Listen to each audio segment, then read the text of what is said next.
ये हनुमान चालीसा कहाँ लिखा था? दिल्ली की पावन धरती पर।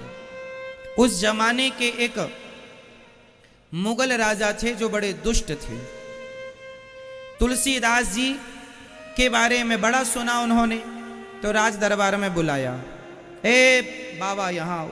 तुलसीदास जी आए। तुम भक्त हो?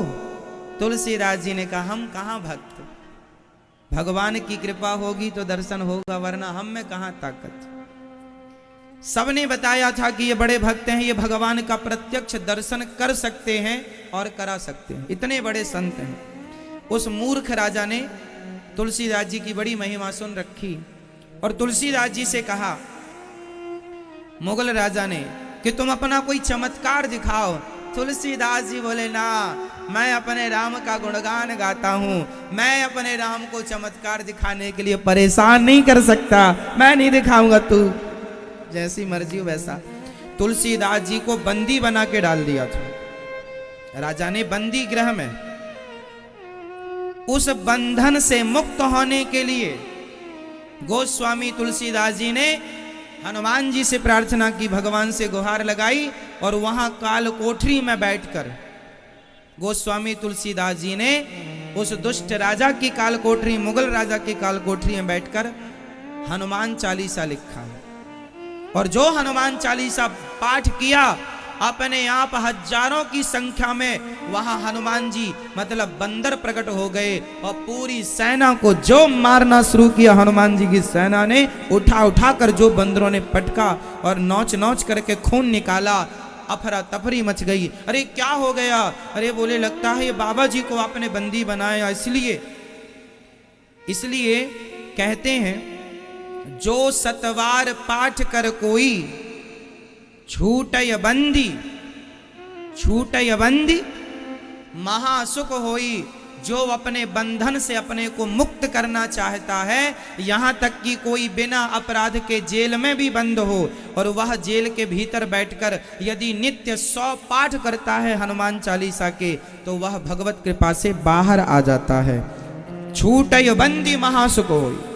जो सतवार पाठ, सत मीन्स 100, जो सतवार पाठ कर कोई छूटय बंदी महासुख होई। जो यह पढ़े हनुमान चालीसा हो यह सिद्ध, उसे सिद्धि मिलेगी, सुख मिलेगा, धन धान्य, नासै रोग, हरै सब पीरा, जपत निरंतर, संकट ते हनुमान छोड़ावे, मन क्रम वचन ध्यान जो।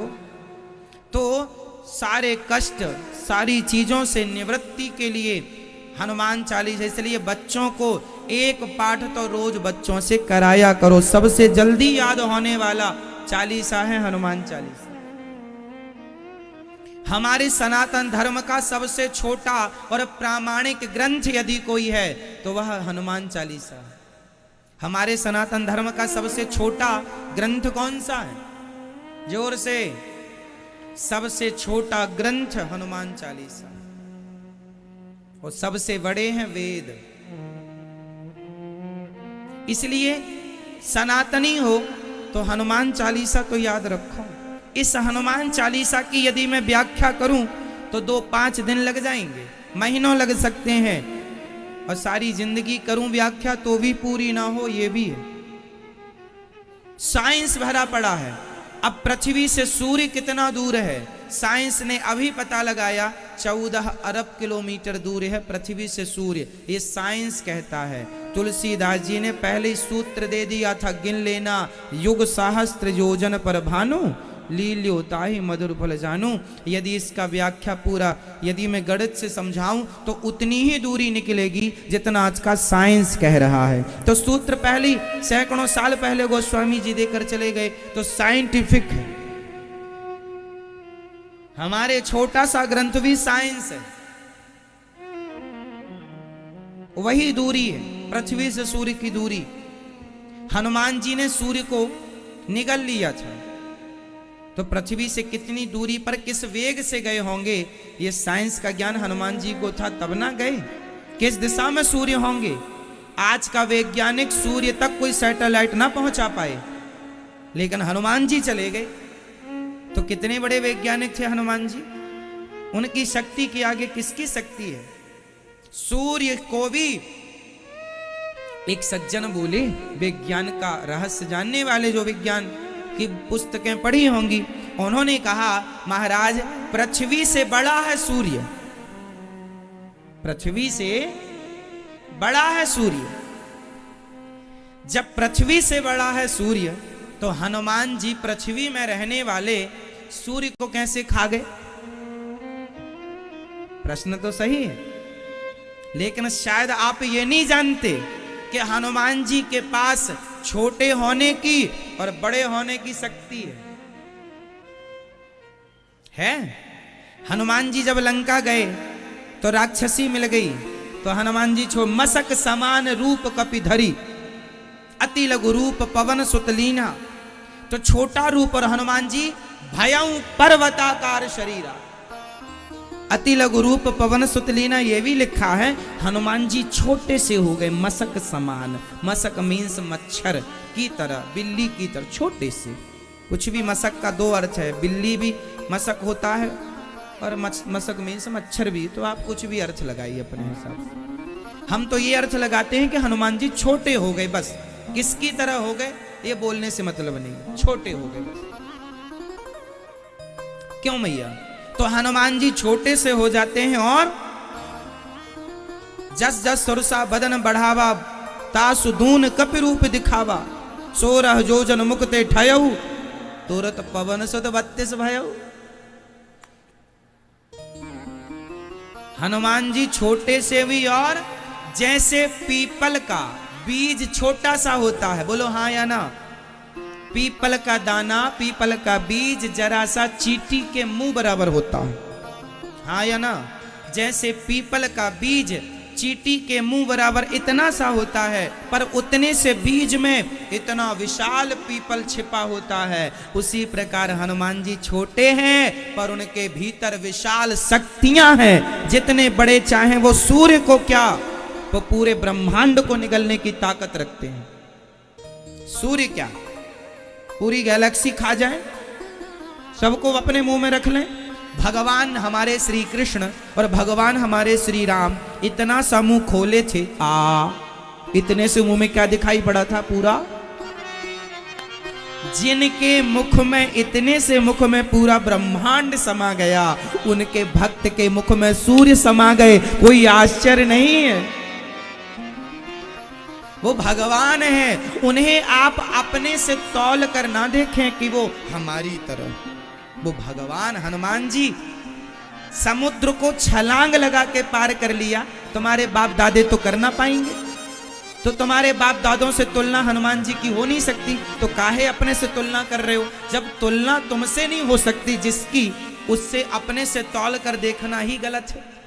अब साइंस कहे कि हनुमान जी ने सूर्य को निगल लिया, साइंस की समझ में नहीं आएगा साहब, साइंस की समझ से परे विषय है। अभी मैं आपको बता दूं, साइंस ने अंतरिक्ष को जितना देखा है, वह अभी साइंस ही कह रहा है कि मैंने उतना देखा है जितना समुद्र की एक बूंद है। अंतरिक्ष, गैलेक्सी, आकाश गंगा इतनी विशाल हैं जिनका पार पाना साइंस खुद कहता है कि पार पाना पॉसिबल नहीं है।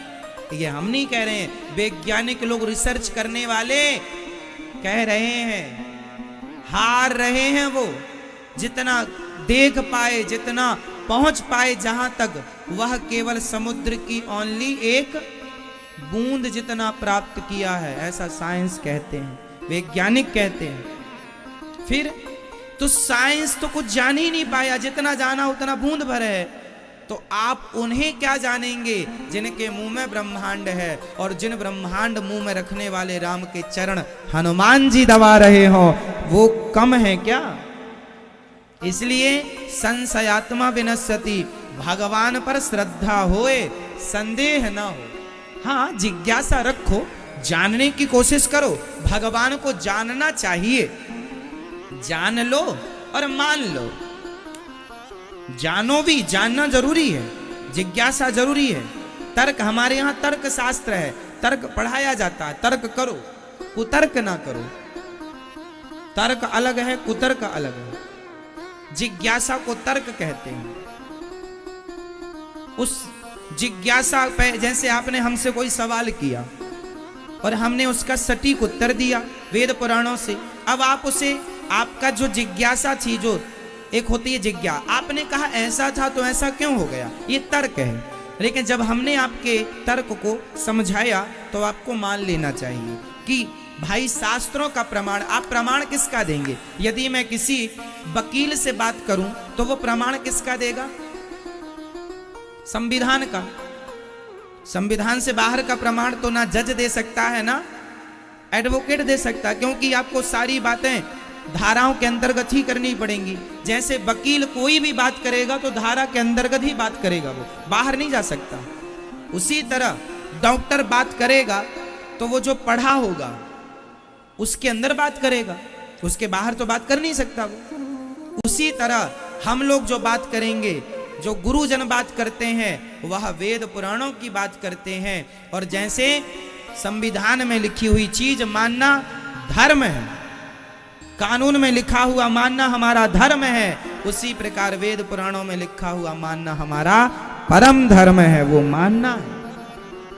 उस पर यदि आप तर्क कर, उस पर उंगली उठाएं तो वही हो जाता है कुतर्क, कि अब आप मानना ही नहीं चाहते, सत्य को मानते ही नहीं हैं आप। वही फिर जो शास्त्र को नहीं मानते, ईश्वर को नहीं मानते, फिर उन्हीं को कहते हैं नास्तिक। उन्हीं का नाम पड़ जाता है। उन्हें फिर कितना भी समझाओ, कितना भी सिखाओ, नहीं मानते उन्हें, क्योंकि उनने धारणा बना ली है हमें मानना ही नहीं, चाहे कोई भी कुछ कहे। जैसे रावण को सबने समझाया था, लेकिन उसने धारणा बना ली हमें मानना ही नहीं। मंदोदरी ने समझाया, विश्रवा ने समझाया, विभीषण ने समझाया, माल्यवंत ने समझाया, खुद हनुमान जी ने समझाया, खुद अंगद जी ने समझाया, खुद भगवान राम ने समझाया, उनके भाई कुंभकर्ण ने भी समझाया, खुद का बेटा मेघनाथ ने समझाया। क्या मजाल के रावण मान ले किसी को? मानना ही नहीं। और ना मानने पर जो कहेंगे आप उसी को कुतर्क कहते हैं। तो तर्क होना चाहिए, जिज्ञासा जरूरी है, कुतर्क नहीं होना चाहिए, है ना। जो डॉक्टर कहता है वो हम मानते हैं, तब हमारा रोग ठीक होता है। अब डॉक्टर ने हमें दवाई दी, नहीं भाई ये दवाई थोड़ी गोलियां बड़ी हैं साहब, है ना, है ना। और ये भाई जितनी बड़ी गोलियां डॉक्टर दे रहा, पढ़ा लिखा है, देख खा ले भैया, बात ना कर। डॉक्टर जो कह रहा है उसकी बात मानने में समझदारी है, खाओ, और अपनी वो पढ़ा लिखा, तुमसे ज्यादा समझदार। उसी प्रकार हमारे शास्त्र, हमारे गुरुजन जो कहते हैं वो मानना ही हमारा धर्म है, और उसी रास्ते पर चलना। हम कहते हैं सत्य बोलो, सत्यम ब्रूयात, हम कह रहे हैं, हमारे शास्त्र कह रहे हैं सत्य बोलो। अब इसमें कोई किंतु परंतु नहीं। हम सत्य क्यों बोलें? क्यों नहीं बोलोगे भैया? सत्य बोलना ही धर्म है। बोलो सत्यम ब्रूयात, प्रियम ब्रूयात, सत्य बोलो, प्रिय बोलो। माँ बाप की सेवा करो, इसमें कोई किंतु परंतु नहीं। करो मतलब करो। क्यों जी? शास्त्र सलाह नहीं देते आपको, शास्त्र आज्ञा देते हैं। सलाह तो कोई और देगा कि करें कि नहीं करें, नहीं, आज्ञा नहीं, सलाह नहीं, आज्ञा।